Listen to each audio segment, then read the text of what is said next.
Bonjour à tous, je suis ravie de vous retrouver. Alors je suis certaine que vous vous êtes tous un jour posé la question de savoir si les nombres possèdent un sens caché, une symbolique forte, personnelle ou universelle. Je devine aussi que certains ont mis donc beaucoup de significations positives et favorables, ou négatives et néfastes au nombre qu'ils croisent. Alors je vais donc vous parler des nombres aujourd'hui, vous l'avez bien compris. Je ne vais pas les aborder dans un sens scientifique, technique, mathématique, historique ou économique, ou autre chose, enfin d'une autre façon, mais dans une symbolique pratique au quotidien, tels des signes révélateurs ou des messages qui vous sont transmis. C'est donc une notion spirituelle et de guidance. Avant de commencer cette magnifique découverte avec vous, je vous invite à utiliser le petit pouce sous cette vidéo afin de me soutenir. Et surtout, pensez à vous abonner à la chaîne pour ceux qui ne l'ont pas encore fait et ainsi vous serez notifiés lorsque des nouvelles vidéos seront publiées. Partagez en masse ensuite ce format et tous les autres déjà à votre disposition sur ma chaîne. Enfin, vous trouverez tous les liens vers les réseaux sociaux où je suis présente dans le descriptif de la vidéo en bas. Alors je vous invite à me rejoindre. Et puis je vous remercie par avance de cette action. Bon, commencez dès à présent par vous poser car ça va être intéressant, surprenant parfois, riche je l'espère, intense sans aucun doute. Et je vais débuter à présent, là, tout de suite, dans l'instant, ce joli partage avec vous, par quelques notions de base très simples sur les nombres de 1 à 9. Cela permettra d'enchaîner avec les nombres miroirs qui sont de véritables messages de l'univers ou de nos guides, voire les deux. C'est parti? Allez, on y va. Je m'installe aussi. Alors, dès les temps anciens, sous leurs aspects scientifiques, les nombres étaient présents sous différentes formes. Très vite, ils n'ont plus exprimé que des quantités, mais des idées et des forces. L'introduction de l'absence de hasard prenait vie pleinement. Ainsi, le nombre des choses, des faits par exemple, revêt en lui-même une très grande importance et permet parfois d'accéder à une véritable compréhension des êtres, des événements, du monde nous entourant et de l'invisible. Les grands de ce monde, comme Platon, Pythagore par exemple, et puis tant d'autres, considéraient les nombres comme des symboles de langage et de structure universelle, tout puissants. À travers la planète, les nombres deviennent aussi la clé de l'harmonie macro-microcosmique, soit des lois célestes et des enveloppes invisibles des êtres, réglant l'harmonie physique et les lois vitales, un langage universel, principe coéternel à la vérité. Vous l'avez compris, les nombres sont une richesse de nos vies. Je vais débuter ce récit des nombres en énonçant quelques bases simples avant d'aborder ce que l'on nomme les nombres miroirs. Ça, je l'ai déjà dit. Vous savez, ces nombres miroirs que l'on rencontre dans notre quotidien sur nos horloges électroniques, sur un objet, sur une plaque d'immatriculation, dans un média, etc., etc. Mais vous en avez tous fait l'expérience, j'en suis certaine. Allez, c'est parti pour les bases simples. Je commence. Le 1. Le nombre 1 représente le Créateur, l'unité de Dieu ou la source. Il est aussi l'homme debout, bâton vertical représentant la vitalité et l'homme actif, associé à l'œuvre de la création. Le nombre 1 reste avant tout le principe non manifesté. L'être source et fin de toute chose, centre cosmique. Révélation aussi permettant à l'homme de se lever vers la connaissance. C'est donc aussi un centre mystique d'où rayonne l'esprit. Vous le comprenez, le nombre 1 représente la totalité, le tout, qui s'unifie dans la personne, et la personne qui s'épanouit dans la totalité. Le 2. Le nombre 2 représente la créature, première et plus radicale des divisions, c'est-à-dire le créateur et la créature, le blanc, le noir, le masculin, le féminin, la matière face à l'esprit, le yin et le yang, etc., etc. Le 2 représente le principe féminin, germe d'une évolution créatrice ou involution désastreuse aussi. C'est donc un symbole de dualisme et de combat. Cependant, la division étant principe de multiplication, le 2 augmente aussi ce qui l'affecte. Il devient manifeste et amène une rivalité, une réciprocité, la haine autant que l'amour, le contraire incompatible aussi bien que le complémentaire fécond. Le nombre 2 porte donc beaucoup de forces cumulées. Le 3. Le 3 est un nombre très puissant. Il est un nombre fondamental exprimant un ordre intellectuel et spirituel à la fois en Dieu, en l'homme, dans le cosmos. C'est la trinité de l'être vivant résultant du lien entre le nombre 1 et le nombre 2, symbolisme de leur rencontre ou conjonction. Ainsi, on peut dire que le nombre 1 étant antérieur à tout, le nombre 2 est la terre, le nombre 3 est le ciel et le produit de l'union des deux premiers et plus encore, un nombre parfait, expression de la totalité de l'achèvement. Achèvement de la manifestation, c'est-à-dire l'homme en tant que fils du ciel et de la terre. Alors c'est également un nombre magique. Bon, je m'arrête là car il y aurait beaucoup, vraiment beaucoup à dire sur le nombre 3. Le 4.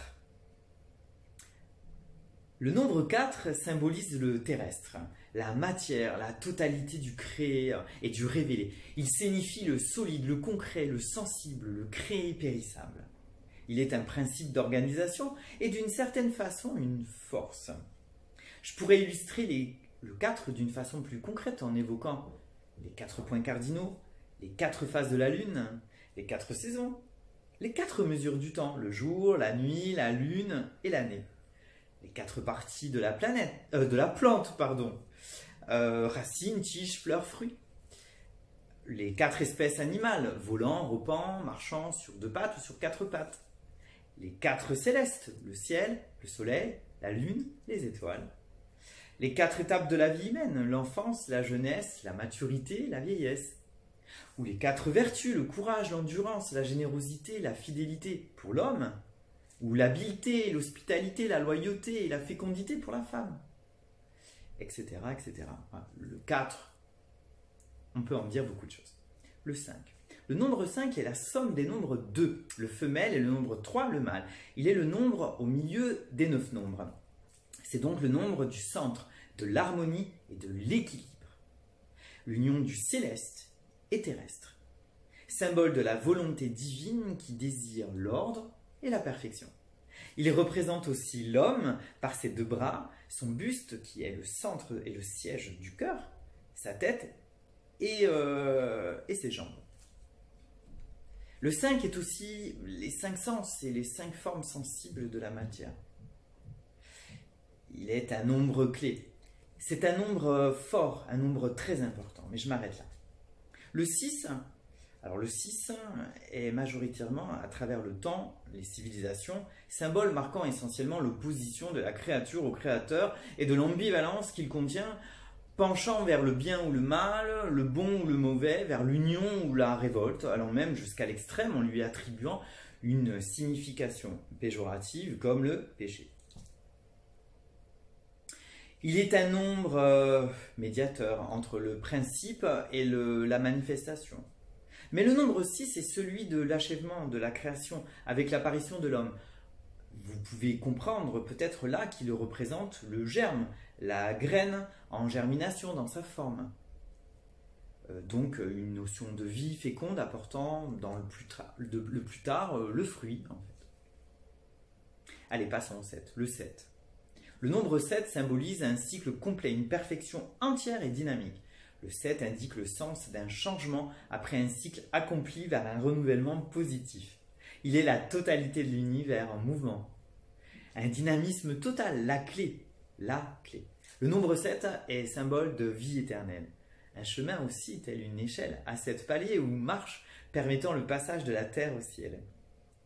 Ce nombre est tellement puissant, fort et riche que beaucoup pourrait être dit ici. J'ajoute seulement que le 7 est le passage du connu à l'inconnu, le fameux cycle accompli. Également achèvement du nombre et la plénitude des temps. Totalité humaine par l'addition du mâle et de la femelle, le nombre 2 et le 3 compris en lui. Mais je termine en disant que le 7 est magique car il détient un pouvoir. D'ailleurs, Hippocrate disait que le nombre 7, par ses vertus cachées, maintient dans l'être toute chose. Il dispense vie et mouvement. Il influence jusqu'aux êtres célestes. Allez, le 8.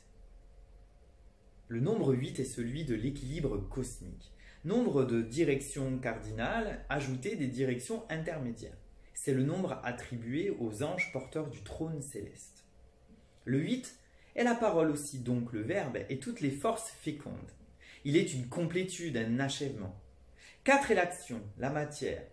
L'âme est 3. Donc, au-delà du 7, nombre 4 et 3 additionnés, nous sommes dans la transfiguration, annonce de l'ère future éternelle, la béatitude. Pour terminer, je dirais que 8 est le signe de l'infini, un 8 couché que vous connaissez tous, symbole d'équilibre et d'intégralité. Le 9. Le nombre 9 est la plénitude, couronnement du chemin, celui des voyages, des efforts, l'achèvement d'une création telle la gestation par exemple. Le 9, c'est 3 x 3 ou 3 triades, perfection de la perfection, ordre dans l'ordre, unité dans l'unité. Il est à la fois le nombre du ciel, comme symbole de l'amour, mais aussi celui du repos éternel ou de l'immortalité humaine. J'ajoute aussi que contrairement au 6 qui germe vers le bas, vers le monde spirituel, non, pardon, le 6 c'est vers le haut, vers le germe spirituel. Le nombre 9, lui, germe vers le bas dans son graphisme, ce qui sous-entend vers le monde de matière. Donc le 9 est une fin, à la fois un recommencement. Donc après l'émanation de l'1, nous voilà de retour vers cette boucle à 9 nombres, vers le 1.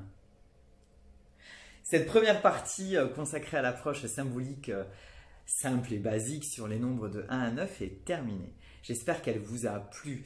J'y ai investi beaucoup d'amour, croyez-moi, afin de vous transmettre ce qui me semblait bon dans cette première partie.